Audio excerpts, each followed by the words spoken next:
दर्शक मित्रों, आप देख रहे हो जय टीवी भारत। मैं हूँ दिव्या। गुजरात का सबसे बड़ा दुबई प्रॉपर्टी एक्सपो 2025 7-8 दिसंबर को अहमदाबाद में आयोजित किया जाएगा।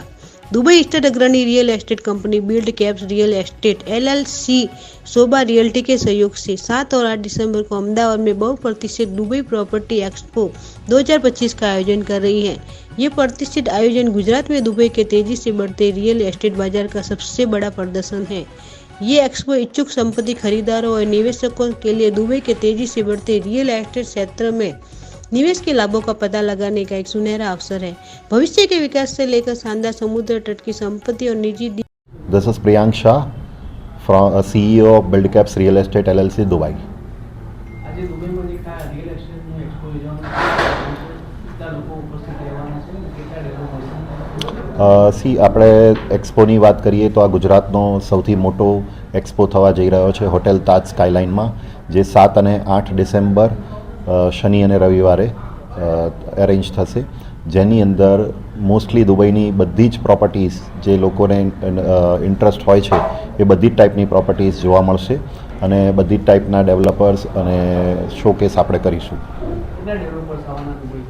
દુબઈથી અત્યારે જે આવી રહી છે ટીમ એ શોભા રિયાલ્ટીની ટીમ, અને એમાં ટોટલ 4 લોકો આવી રહ્યા છે, બટ પ્રોપર્ટીઝ બધી જ અવેલેબલ છે. મિનિમમ કેટલી ટિકિટ છે? Minimum 1 crore rupees. સી દુબઈ રિયલ એસ્ટેટમાં ઇન્વેસ્ટમેન્ટ કરવાનો સૌથી મોટો બેનિફિટ છે ટેક્સ ફ્રી એન્વાયરમેન્ટ. આજના દિવસે છે ને લોકો પૈસા કમાય છે પણ સાથે સાથે ટેક્સીસ પણ વધારે લાગતા હોય છે. દુબઈમાં કોઈ પણ પ્રકારનો ટેક્સ નથી. દુબઈમાં જે તમારું ROI છે એ 7%થી ચાલુ થઈને 12% સુધીના ROI વાળી પ્રોડક્ટ હોય છે.